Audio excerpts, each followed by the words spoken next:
नमस्कार दोस्तों, स्वागत है आज के 10 बड़ी और ताज़ा खबरों में। चलिए शुरू करते हैं पहली बड़ी खबर से। उससे पहले छोटी सी रिक्वेस्ट है कि चैनल को सब्सक्राइब कर लें।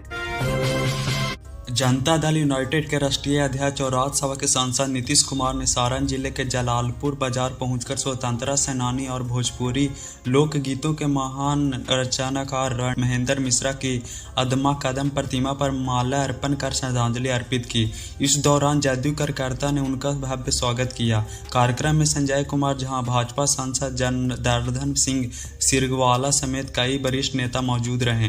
नीतीश कुमार ने संगठनात्मक गतिविधियों पर चर्चा की, लेकिन मीडिया से किसी भी राजनीतिक सवाल पर प्रतिक्रिया दिए बिना कार्यक्रम समाप्त कर पटना लौट गए। पटना मेडिकल कॉलेज अस्पताल के जूनियर डॉक्टरों ने स्वास्थ्य विभाग को प्रमुख मांगे पर कार्रवाई का लिखित आश्वासन मिलने के बाद अपनी हड़ताल समाप्त कर दी है। हड़ताल खत्म होने के ओपीडी, इमरजेंसी समेत अस्पताल की स्वास्थ्य सेवाएं धीरे धीरे सामान्य होने लगे। जूनियर डॉक्टरों ने कहा कि सरकार ने उनकी मांगों का सकारात्मक पहल का भरोसा दिया है, जिसके बाद मरीजों को हित देखते हुए काम पर लौटने का फैसला लिया गया है। वहीं स्वास्थ्य विभाग ने भी मांग को जल्द कार्रवाई का आश्वासन दिया है।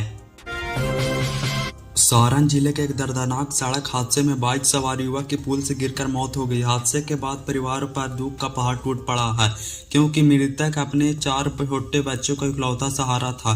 घटना की सूचना मिलते ही पुलिस मौके पर पहुंची और शव को कब्जे में लेकर पोस्टमार्टम के लिए भेज दिया है। पुलिस दुर्घटना के कारणों की जांच में जुटी है, जबकि गांव में शोक का माहौल है। बेगूसराय की बरौनी रिफाइनरी के पास प्रदर्शन कर रहे मजदूरों को पुलिस के बीच उस समय तनाव बढ़ गया जब विरोध प्रदर्शन उग्र हो गया। स्थिति बिगड़ने के बाद पुलिस ने प्रदर्शनकारियों को हटाने के लिए लाठीचार्ज किया। इस दौरान कई मजदूरों ने चोट आई और मौके पर अफरा तफरी का माहौल बन गया। प्रदर्शनकारियों ने अपनी विभिन्न मांगों को लेकर आंदोलन कर रहे थे। घटना के बाद इलाके में भारी पुलिस बल तैनात कर दिया गया है, जबकि प्रशासन पूरे मामले की जाँच में जुटी है। पश्चिम चंपारण के नरकटियागंज अनुमंडलीय अस्पताल में नवजात की मौत के बाद परिजनों ने जमकर हंगामा किया। परिजनों ने नर्सिंग स्टाफ पर प्रवास के दौरान रिश्वत मांगने और लापरवाही का आरोप लगाया है। सूचना के पर पुलिस पहुंची, स्थिति को शांत कराया। अस्पताल प्रबंधन ने मामले की जांच का आदेश देते हुए दोषी को पाए जाने वाले संबंधित स्वास्थ्य कर्मियों के खिलाफ सख्त कार्रवाई का भरोसा दिया है। पटना मेडिकल कॉलेज अस्पताल में नर्सों और जूनियर डॉक्टरों के बीच हुए विवाद के बाद अस्पताल में स्वास्थ्य सेवा प्रभावित हो गई है। मामले को गंभीरता से लेते हुए स्वास्थ्य मंत्री निशांत कुमार ने सख्त कार्रवाई का निर्देश दिया है और स्पष्ट कहा है कि अस्पताल में अनिश्चितता या मरीजों का इलाज के लिए हर तरह का बाधा नहीं आना चाहिए। उन्होंने संबंधित अधिकारियों को मामले की पूरी जाँच कर दोषियों पर कार्रवाई करने तथा अस्पताल की व्यवस्था जल्द ही समान करने का निर्देश दिया है। नवादा में जल जमाव से नाराज लोगों का गुस्सा सड़क पर फूट पड़ा। सड़क के कई इलाकों में बारिश के बाद जल भराव की समस्या से परेशान स्थानीय लोगों ने सड़क जाम कर प्रशासन के खिलाफ प्रदर्शन किया। प्रदर्शनकारियों का आरोप है कि बार-बार शिकायत के बावजूद जल निकासी का व्यवस्था नहीं की गई है, जिससे आम जनजीवन पर पूरी तरह से प्रभावित हो गया है। सूचना पर पुलिस पहुंची और प्रशासन के लोगों ने समझा बुझाकर जाम को हटाने की कोशिश की और समस्या का समाधान का आश्वासन दिया गया है। बांकीपुर विधानसभा उपचुनाव में जनसुराज ने संस्थापक प्रशांत किशोर के समर्थन में तमिलनाडु के मुख्यमंत्री विजय थलपति को बिहार आने की तैयारी में हैं। प्रवासी कार्यक्रम के तहत पटना में चुनाव प्रचार और जनसभा को संबोधित कर सकते हैं। यदि दौरा तय होता है तो यह जनसुराज के लिए बड़ा राजनीतिक संदेश माना जाएगा।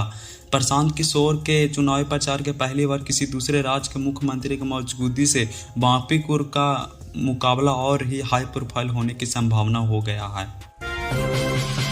पटना के चर्चित कोचिंग विवाद में खान ग्लोबल स्टडी के संचालक फैजल खान उर्फ खान सर और उनके 2 बॉडीगार्ड को अग्रणी जमानत पर अदालत ने फिलहाल फैसला सुरक्षित रख लिया है।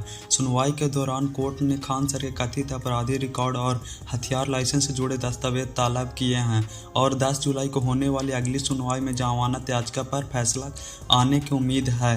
मामला फायरिंग और कोचिंग विवाद से जुड़े होने के कारण लगातार सुर्खी में बना हुआ था। पटना नगर निगम ने राजधानी में अवैध होर्डिंग, पोस्टर और विज्ञापन पर सख्ती शुरू कर दी है। अब किसी भी निजी भवन या व्यावसायिक प्रतिष्ठान पर होर्डिंग लगाने से पहले नगर निगम को पूरी जानकारी देनी होगी और आवश्यक दस्तावेज देना अनिवार्य होगा।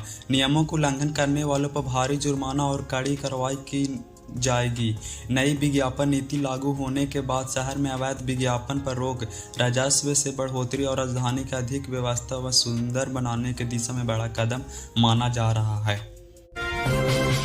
बिहार में मानसून एक बार फिर सक्रिय हो गया है। मौसम विभाग ने राज्य के 24 जिलों में बारिश और वज्रपात का शंका का लेकर अलर्ट जारी किया है। अगले 24 घंटे के दौरान कई जिलों में तेज बारिश, आकाशीय बिजली और तेज हवाएं चलने की संभावना है। प्रशासन ने लोगों को खराब मौसम के दौरान सतर्क रहने और पेड़ के नीचे शरण नहीं लेने और आवश्यक होने पर ही घर से बाहर निकलने की अपील की है। मौसम विभाग का मानना है कि सक्रिय मानसून के कारण कई इलाकों में जल जमाव और जनजीवन प्रभावित हो सकता है। जनसुराज के संस्थापक प्रशांत किशोर ने 13 जुलाई को सुबह 10 बजे पटना के हाई प्रोफाइल बांकीपुर विधानसभा सीट से उपचुनाव के लिए अपना नामांकन दाखिल करेंगे। इस मौके पर बड़ी संख्या में समर्थक जुटने की तैयारी है। भाजपा ने अभिषेक कुमार बंटी और राजद ने रेखा गुप्ता को उम्मीदवार बनाया, जिसका मुकाबला त्रिकोणीय और बेहद दिलचस्प हो गया है। बांकीपुर को भाजपा का मजबूत गढ़ माना जाता है। ऐसे में यह चुनाव प्रशांत किशोर की पहली चुनावी परीक्षा और जनसुराज के लिए प्रतिष्ठा की लड़ाई बन चुकी है। तो दोस्तों, ये थी आज की बड़ी और ताज़ा खबरें। आपको कौन सी खबर सबसे ज़्यादा चौंकाने वाली लगी, कमेंट करके बताइए। और अगर वीडियो अच्छा लगा तो लाइक और सब्सक्राइब करना ना भूलें।